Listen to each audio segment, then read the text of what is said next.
aqui pela manhã perdeu a grande oportunidade de conhecer e de ouvir um conferencista internacional. Amém, Pedro? Estou profetizando na tua vida. Louvado seja o nome do Senhor, oriundo da Igreja Brasil para Cristo. Louvado seja o nome do Senhor. E agora à noite, queridos, a evangelista Elidiane, amém? Estará ministrando sobre o tema "Para Ele existimos". Bendito seja o nome do Senhor Jesus. Nós sabemos que ela já está na presença do Senhor, mas iremos neste momento orar, amém? E as crianças não descem, adolescentes não descem hoje, ninguém desce, só sobe, amém? Para a honra e glória do nome do Senhor Jesus. Oremos. Pai santo, justo, amado, poderoso e eterno, Senhor, continuamos na tua presença. E quão maravilhoso é, Senhor, estar diante de ti, te bendizer e te exaltar. Senhor, nesta hora, Pai, vem e ministra, Senhor amado, através da tua filha, Senhor, a tua igreja, aquilo que é a tua vontade, aquilo que é o teu querer para as nossas vidas, Senhor. E que o inimigo não tenha o poder de roubar do nosso coração, nem da nossa mente a tua palavra. Sê conosco, Senhor, faze-nos conforme o teu querer. Te bendizemos agradecidos, em nome de Jesus. Amém, Senhor.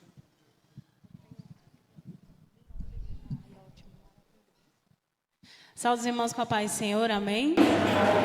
Irmãos, eu estou muito feliz, agradeço ao Senhor pela oportunidade, agradeço também o departamento de adolescentes, né, toda essa direção maravilhosa na pessoa da pastora Selma, que me fez o convite. Agradeço a amada igreja por me receber, na pessoa da minha pastora, Loide, e que o Senhor possa falar conosco nesta hora, nesta noite, assim como Ele tem falado com o meu coração desde o dia que recebi o convite, amém? Então, vamos abrir o nosso tema, irmãos. Eu trouxe uma Bíblia bem velhinha, o Weber falou, você vai pregar com essa Bíblia? Só que, irmãos, é a Bíblia que eu mais consigo entender. E aí eu passei um tempão fazendo anotações nela e depois ele queria que eu trocasse por uma Bíblia mais bonitinha. Falei, não vai dar certo, não.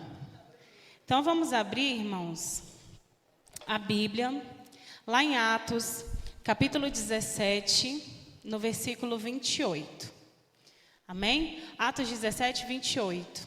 Nós temos dois textos que compuseram esse tema maravilhoso. E um deles, eu vou ler somente os textos, né? Atos 17, 28, que diz assim: porque nele vivemos e nos movemos e existimos. Só a parte A.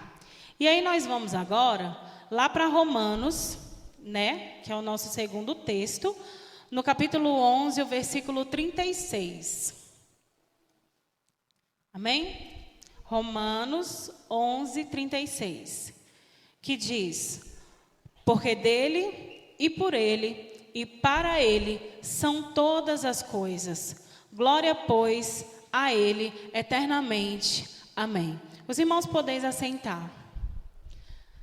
Aleluia. Irmãos, ontem nós ouvimos muito sobre o contexto desse texto, principalmente o de Atos, através da nossa irmã Érica, que nos trouxe alguns detalhes bem interessantes sobre o texto de Atos. E hoje de manhã o Pedro falou brilhantemente sobre o contexto histórico e toda a estrutura do texto de Atos. Foi tão gostoso poder ouvir, irmãos. Foi muito bom. E aí eu glorifico ao Senhor por isso. Então eu vou falar muito pouco mesmo sobre isso. E aí, irmãos, eu quero resumir. O que acontece?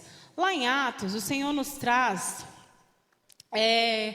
o apóstolo Paulo, em uma das suas viagens missionárias, ele vai para Atenas.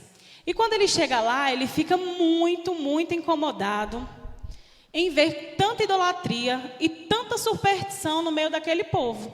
Atenas tinha um povo, como todos sabem, a Grécia, né? É o berço lá dos filósofos. Muitos ensinos que vemos até hoje nas escolas, nas faculdades, partiram de lá.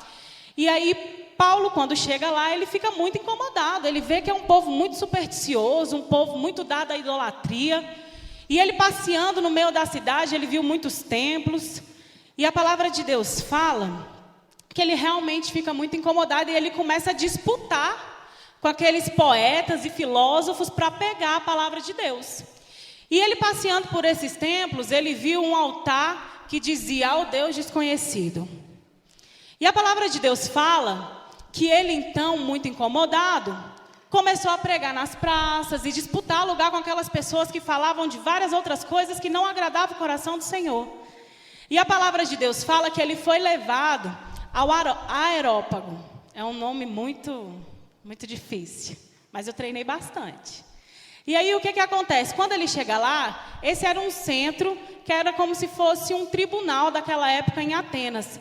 E ele chegou lá meio que para ser julgado mesmo. E aí eles começaram a perguntar coisas a Paulo. E Paulo começou a falar sobre o centro da mensagem dele. Só que Paulo, ele era um homem muito estudado. Ele era um homem muito perspicaz. E quando ele chegou lá, ele não poderia falar sobre a história dos judeus, porque se ele falasse lá da história dos judeus, ninguém ia entender, porque eles eram gregos e eram dados a outras coisas. Então, ele usou um trecho de um filósofo da época, de um poeta da época, um helenista, e ele usou esse texto e foi justamente o que lemos. Esse texto saiu de um poema que esse homem escreveu em louvor a Zeus. E Paulo sabia que aquelas pessoas conheciam muito bem desse contexto.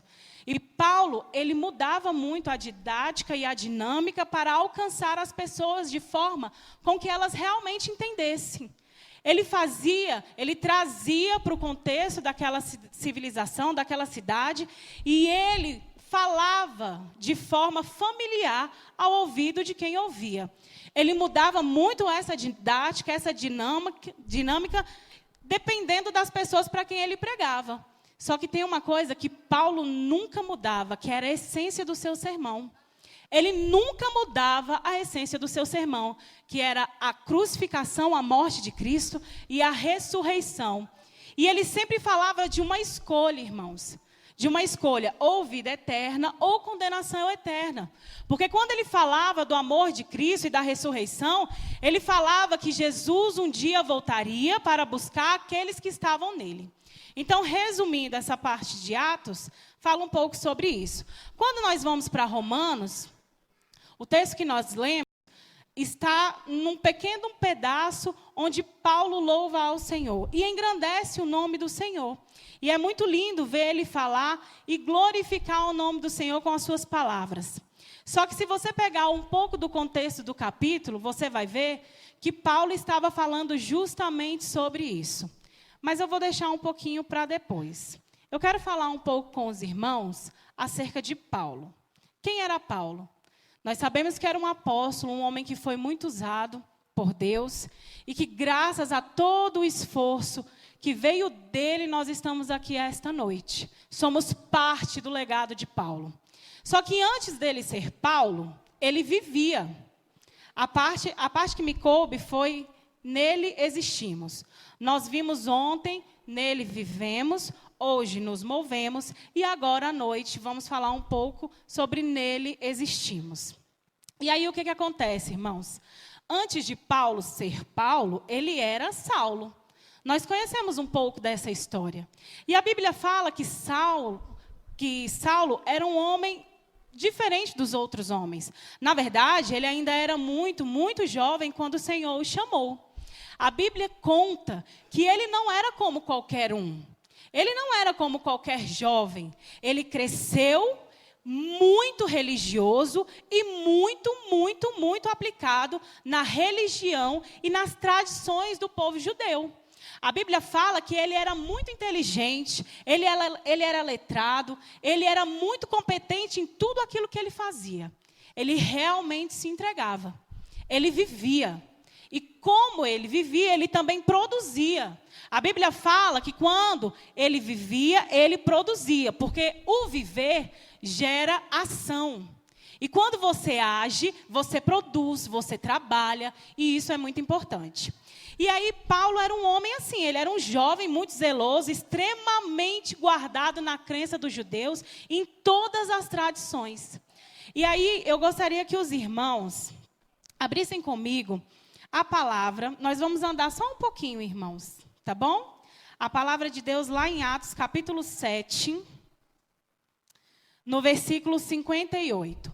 Essa foi a primeira vez que ouvimos falar de Saulo aqui na palavra do Senhor. Lá em Atos, no capítulo 7, no versículo 58, o Senhor nos traz à memória um episódio que aconteceu com um homem muito importante chamado Estevão. Estevão foi um homem que foi muito usado por Deus para o auxílio dos mais pobres. E ele não tinha medo, ele era um homem destemido e ele era um homem cheio do Espírito Santo, que não só auxiliava aquelas pessoas que precisavam de auxílio, como também pregava a palavra do Senhor. E a palavra de Deus fala que quando Jesus morreu, que ele ressuscitou, foi assunto aos céus, o povo não se calou. Aqueles que ficaram aqui pregaram a palavra e ensinaram. E a Bíblia nos traz Estevão. E Estevão começou a incomodar. Então, aqueles religiosos buscaram matá-lo. E nós já conhecemos qual foi o destino dele, né? Ele foi apedrejado por amor a Cristo. Mas ainda sendo apedrejado, ele viu a glória de Deus. E além de ver a glória de Deus, ele intercedeu por todos aqueles que estavam ali no momento de sua morte. Mas eu quero que vocês vejam o seguinte, lá no versículo 58, a palavra de Deus fala, a primeira referência sobre Saulo. A Bíblia diz que eles lançaram as vestes de Estevão apedrejado aos pés de Saulo. Porque ele era um dos principais daquela época. Ele não era qualquer jovem, como eu disse. E a Bíblia diz que ele era perseguidor do povo de Deus. Se os irmãos forem lá para o segundo texto, bem pertinho, no capítulo 9, os irmãos vão ver o seguinte, lá no capítulo 9, no versículo 1, a Bíblia diz o seguinte: e Saulo, respirando ainda ameaças e morte contra os discípulos do Senhor, dirigiu-se ao sumo sacerdote. Irmãos, era tão intensa a perseguição que Saulo trazia em seu coração, que a Bíblia usa o termo respirava. Ele respirava perseguições e ameaças. Isso já estava aqui dentro dele, porque ele não conseguia compreender, como todos os fariseus, como que eles seriam comparados ou equiparados a pessoas que não conheciam a Cristo. Porque todos nós sabemos que desde a antiguidade, Deus se manifestou ao seu povo de forma grandiosa e o separou para a sua glória. E ele não conseguia entender, eles não entendiam como que eles poderiam ser equiparados, irmãos, a gentios, a mim e a você. E por isso essa perseguição. Então, quando Saulo é citado aqui no capítulo 9, ele era um grande perseguidor, irmãos. Ele era tão perseguidor que no meio da perseguição, porque depois que Estevão foi apedrejado, muitos cristãos correram de Jerusalém e foram se esconder perto, relativamente perto, em Damasco, a 240 quilômetros de Jerusalém aproximadamente. E a Bíblia fala que Saulo se propôs a ir atrás desses judeus, buscando trazê-los novamente para Jerusalém, aqueles que não fossem mortos, para que fossem presos. Então, irmãos, Saulo era perseguidor, ele respirava. Mas a Bíblia nos fala, irmãos, que onde abundou o pecado, superabundou a graça de Deus. Essa é uma das esperanças que o Senhor nos traz. E quando o Senhor encontra lá nesse caminho, porque Saulo saiu de Jerusalém como Saulo, ele não imaginava, a sua mente limitada, a sua mente pequena, mesmo diante de tanta grandeza e conhecimento, ele não imaginava, ele não podia supor o que o esperava no caminho de Damasco. E a Bíblia fala que quando ele estava próximo ao seu alvo, ao seu objetivo, o Senhor o encontrou no meio do caminho. E quando o Senhor o encontrou no meio do caminho, aquela estrutura inabalável, aquele homem que era inconfundível em sua sabedoria e em seu poder, ele foi estremecido. A sua base, a sua estrutura foi totalmente abalada. Porque quando o Senhor falou com ele, quando Jesus chamou o seu nome, ele simplesmente estremeceu, irmãos. A Bíblia fala que ele não pôde mais ver. Eu vou resumir. A Bíblia fala que ele não pôde mais ver. Os homens que estavam com ele ficaram amedrontados e estremecidos ante aquela voz. E o Senhor Jesus olhou para ele e falou: Saulo, por que tu me persegues? E ele reconheceu e perguntou quem era. E Jesus respondeu que era Jesus. E a Bíblia fala, irmãos, aqui no versículo 3, fala assim: e indo no caminho, aconteceu que chegando perto do seu objetivo, perto de Damasco, subitamente o cercou um grande resplendor e ele ficou cego. Um grande resplendor do céu. E caindo em terra, ouviu uma grande voz que lhe dizia: Saulo, Saulo, por que me persegues? E ele disse: quem é, Senhor? E disse o Senhor: eu sou Jesus, a quem tu persegues. Duro é para ti recalcitar contra os aguilhões. E ele, tremendo e atônito, disse: Senhor, que queres que eu faça? Então, aquela estrutura, aquele ser inabalável e inconfundível, ele foi modificado a partir do momento que Jesus chamou o seu nome. Irmãos, e a partir deste momento o Senhor deu uma ordem, falou: olha, você vai lá para Damasco e você vai esperar, porque lá eu falarei contigo. E ele foi, irmãos. Quando ele chegou lá em Damasco, a Bíblia fala que ele esperou por 3 dias sem ver. Ele não via. E ele ficou tão constrangido e tão abalado, que ele não comia, ele não bebia, ele esperou. Ele esperou. E a Bíblia fala que o Senhor levantou um servo que morava naquela redondeza, chamada Ananias, e falou: olha, você vai lá na rua direita e você vai encontrar lá Saulo.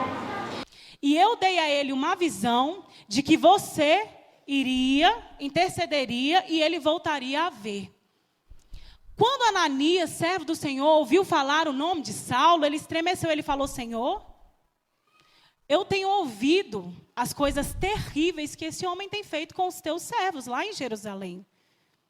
E ele começou a questionar com o Senhor.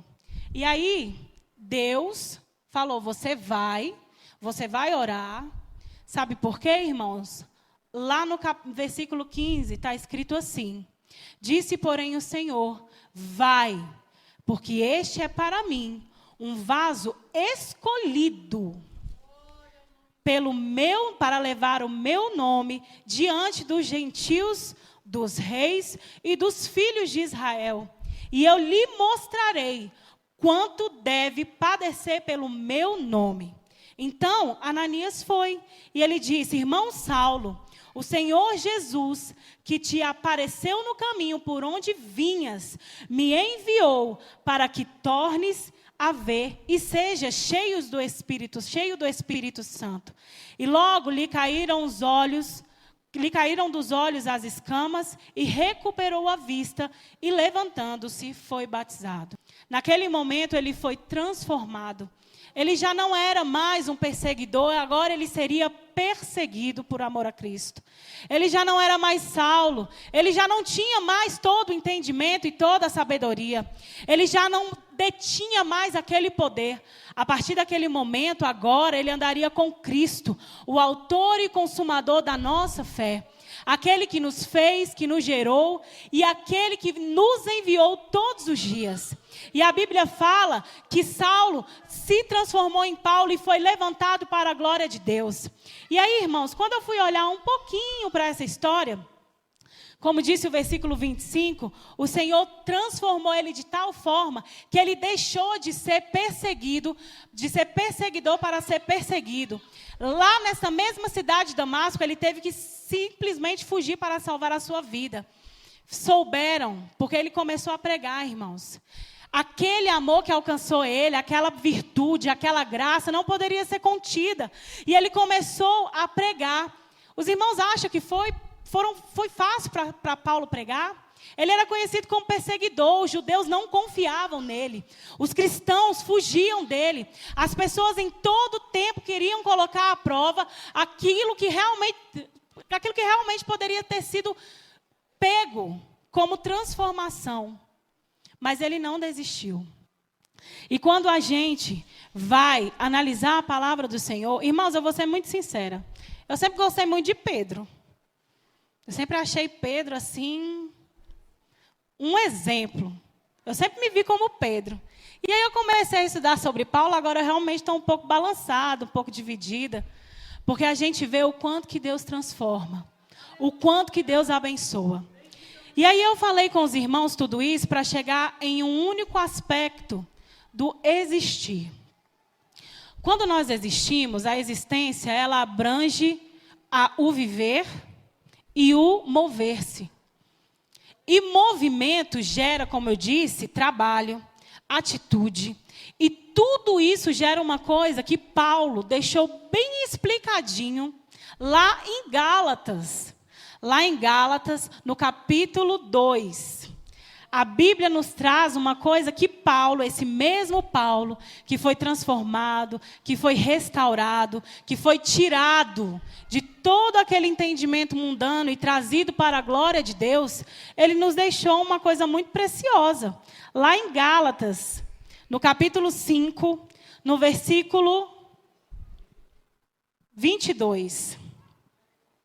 Porque uma vez que nós fomos transformados, alcançados, uma vez que deixamos apenas de viver como Saulo vivia, e passamos a existir como Cristo quer, na presença de Cristo, porque, irmãos, o texto nos fala o seguinte: nele existimos. Nós não existimos em qualquer um ou em qualquer coisa. Nós existimos nele, no Alfa, no Ômega. Nós existimos nele, naquele que com o poder da palavra trouxe à existência todas as coisas conhecidas e aquelas que nós ainda iremos conhecer lá na glória com Cristo. Nós vivemos nele, existimos nele, nos movemos nele. É simplesmente para ele, irmãos. A glória do Senhor tem que ser visível em nossas vidas. Assim como a palavra do Senhor fala que o Espírito Santo de Deus testifica sobre os seus, o Espírito tem que testificar sobre a minha vida e sobre a tua vida. Nós não estamos falando de um homem que era velho e que já conhecia tudo e que estava cansado. Não, irmãos. Nós estamos falando de um jovem. De um jovem. Hoje nós estamos aqui no congresso de adolescentes e eu tenho visto tantas coisas lindas do Senhor operar. Esse momento família, desde ontem, tem mexido com o meu coração. Porque é tão lindo ver como o Senhor estrutura o teu povo. Só que isso não pode ficar contido aqui dentro, irmãos.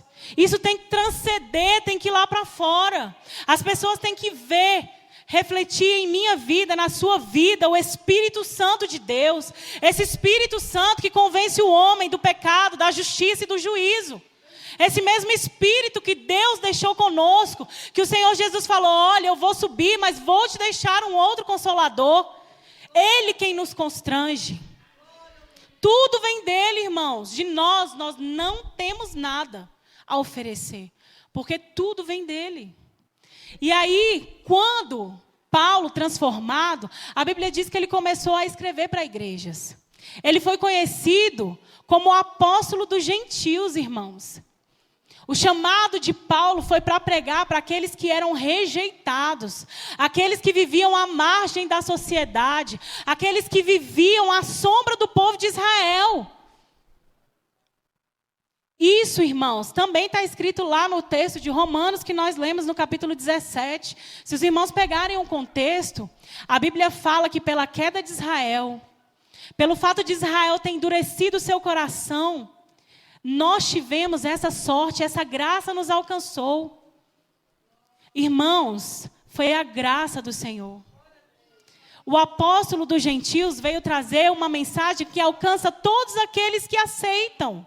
Não somente aqueles que vieram da linhagem de Abraão, mas todos aqueles que são nascidos de Deus, que são nascidos do Espírito.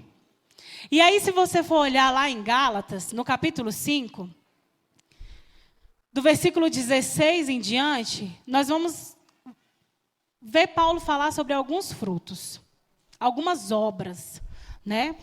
Porque quando existimos, nós temos que produzir. Porque tudo que tem existência tem um propósito. Se você existe, você tem um propósito. Se você estuda no CG, você tem um propósito no CG. Se você trabalha, você tem um propósito no seu trabalho. Se você, irmã, mas eu fico em casa, então você tem um propósito na sua casa. Onde você está, você tem um propósito estabelecido por Deus. E todo propósito divinamente concedido tem que ser exercido com louvor. Paulo não se intimidava diante das adversidades. E aí ele nos deixou alguns conselhos. Do versículo 16 ao versículo 21, ele nos fala um pouco sobre as obras da carne. Aquilo que a carne produz. Aquilo que o desejo da nossa carne, que é uma carne pecaminosa, desde o Éden, produz. E aquilo que nos traz destruição, que nos traz afronta. E ele fala o seguinte, ele nos cita algumas obras da carne, que são o seguinte: lascívia, impureza, prostituição, idolatria, feitiçarias, inimizades, porfias, emulações, iras, pelejas, dissensões e heresias. Em um outro momento, nós vamos falar um pouco sobre isso, né? A igreja vai falar sobre isso. Mas eu gostaria que os irmãos olhassem um pouco para o versículo 22, que diz assim: mas o fruto do Espírito é caridade, gozo ou alegria, paz, longanimidade, benignidade, bondade, fé, mansidão e temperança. Contra essas coisas, que são os frutos do Espírito, não há lei. Os que são de Cristo crucificaram a carne com as suas paixões e concupiscências. Se vivemos no Espírito, andamos também no Espírito. Não sejamos cobiçosos de vanglórias, irritando-nos uns com os outros, invejando-nos uns aos outros. E quando ele fala dos frutos do Espírito, irmãos, é o que nós precisamos produzir todos os dias. É o que os adolescentes precisam produzir todos os dias onde eles vão. Nós somos geração eleita. Nós somos sacerdócio do Senhor.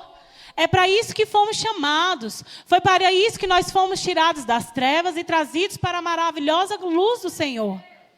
É para isso que o Senhor Jesus morreu na cruz. No domingo passado, Joel trouxe uma mensagem. Irmãos, eu passei a semana consumida por ela. O meu coração estremecia de uma forma, porque às vezes, no dia a dia, nós nos esquecemos para que fomos chamados. De onde viemos, de onde o Senhor nos tirou. O Senhor nos tirou de uma posição, assim como Paulo estava. O Senhor nos tirou do lamaçal do pecado, irmãos. E hoje nós temos que ter alegria. Ontem, uma das irmãs que deu uma saudação aqui, a irmã Ruth, ela falou que às vezes percebia um pouco os adolescentes e jovens entristecidos pelo que não podia fazer. Eu não posso ir para uma festa, eu não posso falar dessa forma, eu não posso usar tal roupa, não me convém fazer isso ou andar com aquele tipo de pessoa. Mas nós temos que nos alegrar, irmãos, por aquilo que o Senhor pode fazer por nós nessa vida e na vida vindoura. Porque a Bíblia fala que se nós esperarmos somente pelas coisas terrestres, somos os mais miseráveis de todos os homens. A Bíblia também nos fala, irmãos, que nós somos muito, muito bem-aventurados, porque nós não o vimos, não andamos com Ele, mas cremos na palavra dEle. Na palavra que restaura, que vivifica, que santifica, na palavra que estremece, na palavra que santifica as nossas vidas todos os dias. É muito lindo ver como o Senhor age nas nossas vidas, irmãos. Às vezes nós estamos simplesmente olhando para o milagre que se abriu, para o mar que se abriu na vida do meu irmão. Sendo que o Senhor opera milagres todos os dias nas nossas vidas. Os nossos filhos vão para a escola e voltam em segurança.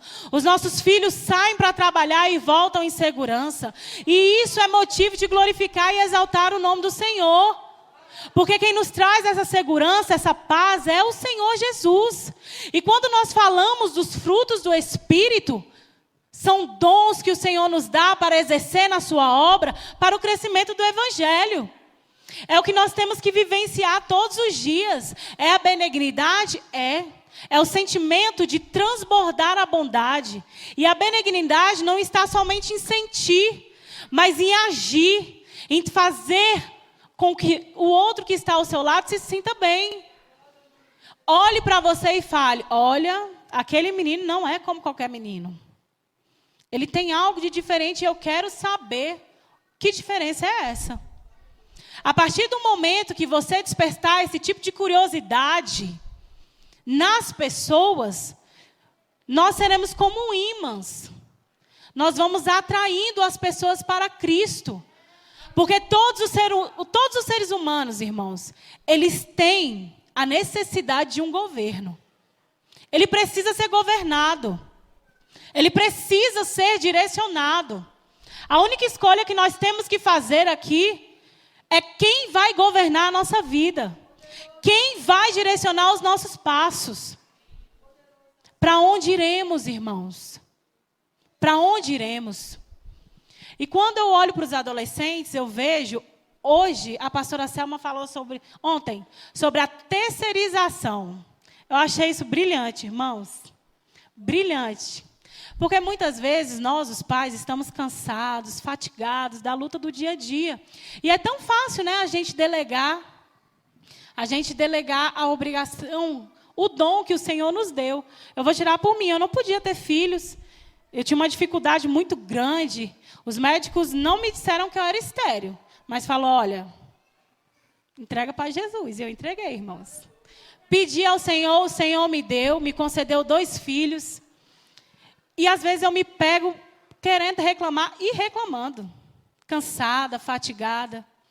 E ontem, quando a pastora Selma falou da terceirização, de nós terceirizarmos atenção, carinho, queremos delegar esse presente que o Senhor nos deu para uma outra pessoa, isso me tocou profundamente, irmãos. Porque os filhos são herança do Senhor. E se tem uma coisa que eu tenho aprendido com o André, que tem 7 anos, é que um ditado que a minha mãe me dizia, não funciona.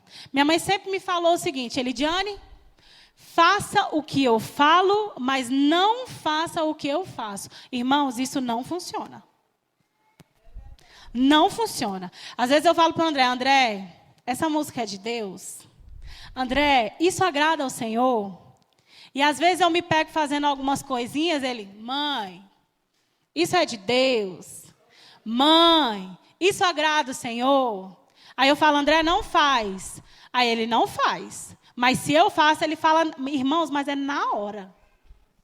Mãe, mas a senhora não disse que não pode fazer isso? Irmãos, nós somos o maior exemplo dos nossos filhos. Então, se eu quero que o meu filho, hoje eu vi o orgulho e a felicidade da pastora Adriana e do pastor Elias vendo o Pedro pregar. Então, se eu quero que os meus filhos produzam frutos do Espírito, se eu quero que eles sejam pacientes, eu tenho que ser o quê, irmãos? Paciente. Se eu quero que os meus filhos sejam longânimos, eu tenho que ser o quê? Longânima. Se eu quero que os meus filhos tenham temperança, equilíbrio nas relações, eu tenho que ter o quê, irmãos? Equilíbrio, domínio próprio. Eu sou o maior exemplo do meu filho. É em mim que ele vai se espelhar. Porque se ele não vê em mim um bom reflexo, ele vai procurar esse reflexo lá fora. Quando nós nos olhamos no espelho, a gente vê ali uma imagem da nossa parte exterior. Mas quando nós vivemos com Cristo, o interior tem que moldar o exterior. E os nossos filhos precisam ver isso. Porque se eles não verem, se eles não enxergarem o reflexo de Cristo na minha e na sua vida, não adianta a gente falar que não agrada a Deus, não adianta a gente falar que não está no coração de Deus, não adianta eu falar para o André, tem que ler a Bíblia, se eu não leio a Bíblia. Não adianta eu falar, filho, tem que orar, se eu não oro. Às vezes lá em casa, quando a gente vai dormir, um pergunta para o outro, quem vai orar hoje? Aí, às vezes eu estou cansada, eu falo, ô Jesus, que alguém se manifeste, né? Aí ninguém se manifesta, irmãos. Eu tenho que orar e depois ela ora, depois o André ora. O espelho sou eu, irmãos. Nós somos os espelhos. Nós somos a extensão de Cristo na vida dos nossos filhos. Quando Paulo traz os frutos do Espírito, ele fala, você precisa produzir. Não dá para viver sem existir, tem que se mover, tem que gerar. Nós precisamos gerar, irmãos. Isso é muito importante. gerar na nossa casa, gerar na nossa escola. É tão bom, né? Eu lembro que quando eu era adolescente, irmãos, não tem muito tempo não, eu queria muito ser aceita. Eu tinha essa necessidade. Eu queria me encaixar, sabe? E às vezes, principalmente no começo do ano letivo, eu tinha muita dificuldade, porque eu me achava gorda, eu me achava feia. Quando eu vejo minhas fotos, irmãos, não era nada disso. Se eu tivesse aproveitado. Mas o tempo passou. E eu tinha essa necessidade de aceitação. Eu queria ser aceita. Eu queria me encaixar. E aí o que eu fazia? Eu era engraçada. E as pessoas se aproximavam de mim por quê? Porque eu era engraçada. Todo mundo queria estar perto de mim porque me achava descolada.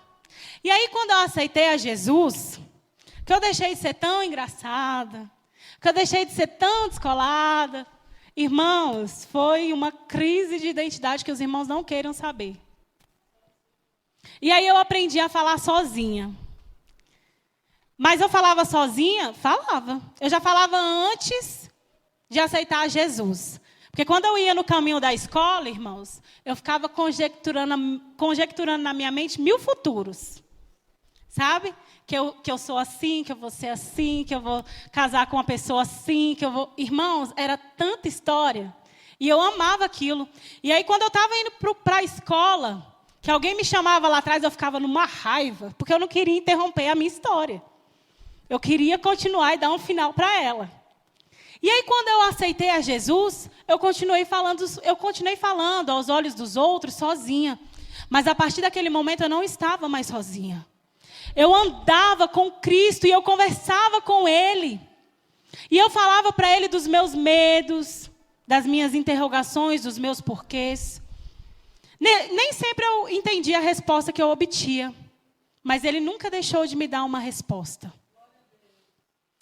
E eu tinha essa necessidade de aceitação. E nós percebemos hoje muitos jovens, muitos adolescentes, passando por depressões, se depreciando, se mutilando, porque querem ser aceitos dentro da própria casa e não são. Porque querem se encaixar numa sociedade que não foi feita para eles. Nós nunca vamos tomar a forma desse mundo, porque nós não somos desse mundo. Nós estamos aqui, mas não somos daqui. Somos forasteiros, somos peregrinos. Nós temos um propósito, precisamos produzir, mas nós não somos daqui. Nós temos que entender que queremos e estaremos com Cristo, o autor e o consumador da nossa fé. Essa palavra sempre mexeu muito comigo. Por isso que eu disse que desde a pregação do domingo passado, eu estou me consumindo.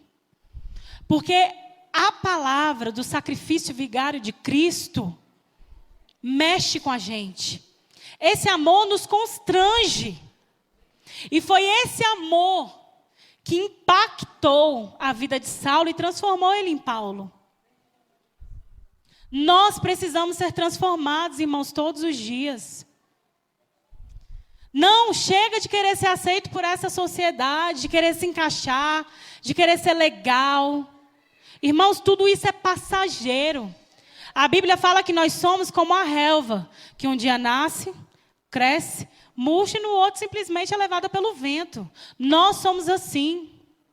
Vocês têm um potencial, quando eu olho para os adolescentes, hoje eu vou falar sempre do Pedro, irmãos, porque hoje eu vendo o Pedro pregar. Ontem os adolescentes cantando uma música do PG que fala sobre que sejas o meu universo. Irmãos, isso é muito forte. É forte demais a gente perceber que nós estamos no mundo e não pertencemos a ele. Aqui nós não vamos encontrar morada, porque a nossa morada não é aqui. A nossa morada é com Cristo, é no céu. Quem aqui gosta de viajar? Vocês gostam? Eu amo, não viajo tanto, mas amo. Irmãos, é tão bom você conhecer lugares novos, paisagens bonitas, se sentir relaxado, cheio de paz. Não é verdade? É tão bom, todo mundo precisa disso. Mas quem nos dá a paz que excede todo o entendimento é Cristo. Foi Cristo, foi Deus que com o poder da palavra formou todas essas paisagens lindas que nós queremos conhecer todos os dias. Foi Ele quem me fez, quem te fez. Ele conhece as minhas e as suas fraquezas. Ele conhece onde eu deslizo, onde você desliza. E ao contrário do diabo, que é o nosso adversário, o nosso acusador, ele não nos acusa, não nos aponta.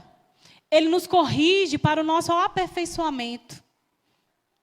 Para que um dia estejamos com Ele. Porque nós temos que buscar a santidade todos os dias, irmãos. É constante. A existência tem que ser constante. Precisa ser constante. E quando nós olhamos para Cristo, nós vemos nele o modelo perfeito a ser seguido. E Paulo se tornou tanto um amigo de Cristo. Ele andava tanto com Cristo.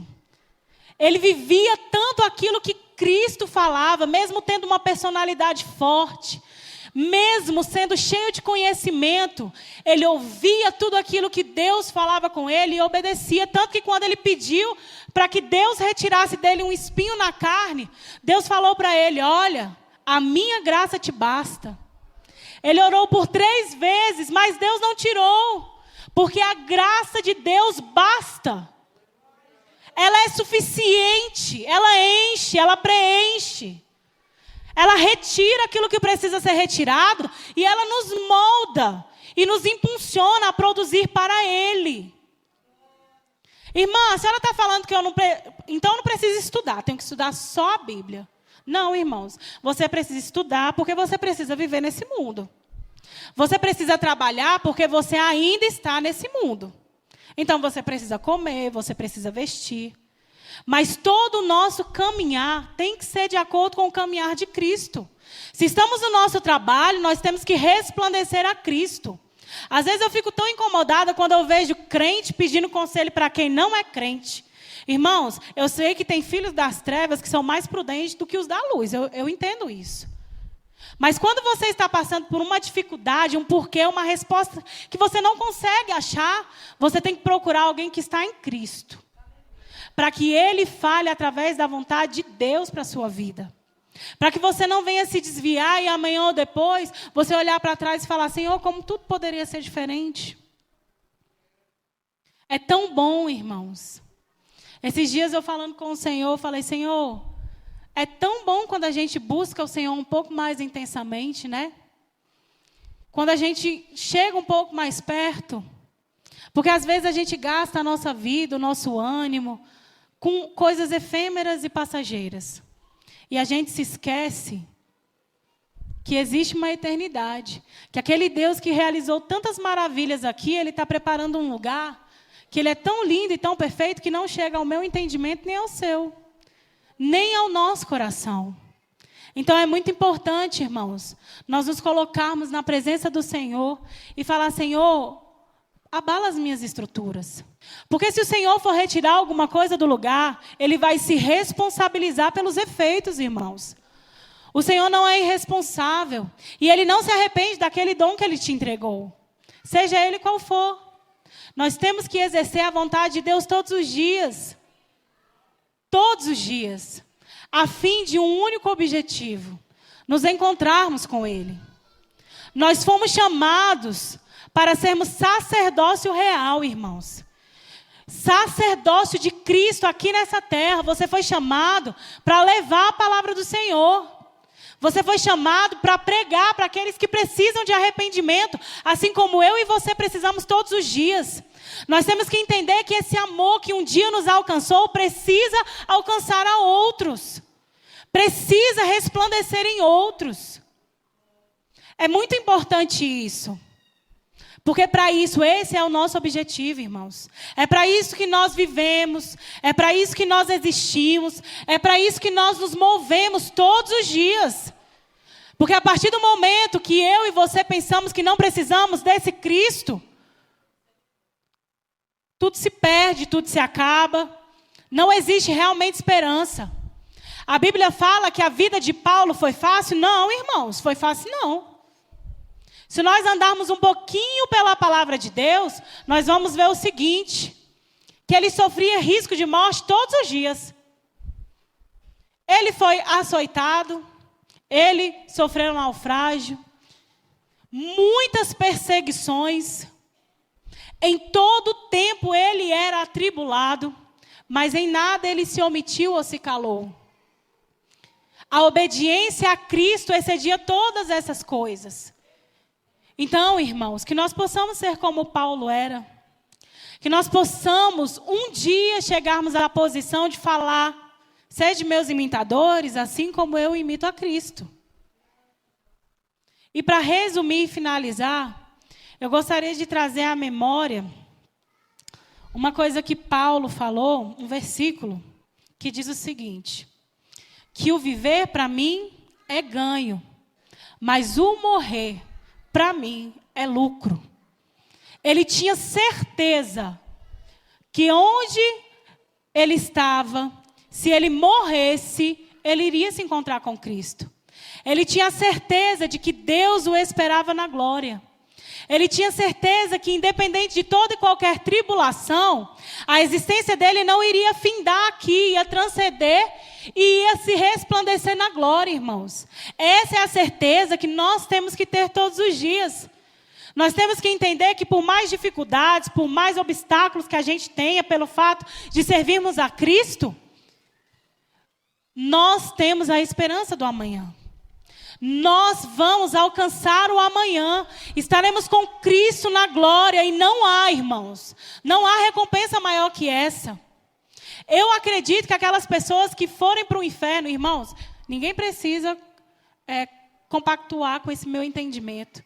Mas eu acredito que as pessoas que irão ao inferno, elas saberão porque estarão lá.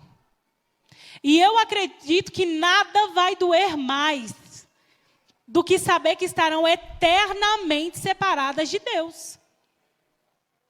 Eternamente separadas de Deus. Nada dói mais, irmãos. Nada, eu acho que nada dói mais. A proximidade com Deus nos traz vida. Vida, liberdade. Então, irmãos, que nós possamos crescer, frutificar, ter frutos. Que nós possamos viver a vida, nos mover e existir para a glória de Deus.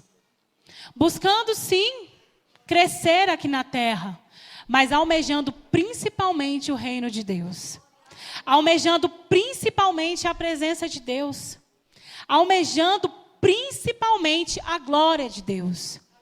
Porque, irmãos, porque dele, por ele e para ele são todas as coisas, eternamente e amém. Eu agradeço a oportunidade, glorifico ao Senhor pela oportunidade, que o Senhor possa nos abençoar todos os dias e que possamos, sim, viver de acordo com a vontade do Senhor, fazendo somente aquilo que agrada o coração de Deus. Amém?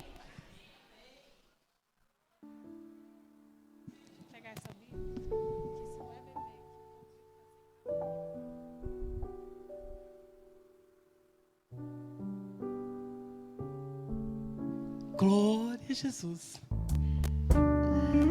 Que culto maravilhoso, né, irmãos? Que evangelista boa, né? Nunca tinha ouvido pregar assim, como ela pregou essa noite. Graças a Deus. E assim o Senhor tem muito tesouro aqui no meio. Sabe por quê, irmãos? Porque a obra é muito grande e o Brasil precisa ser ganho. Amém? E Deus tem muito trabalho para todos nós. Glória a Jesus.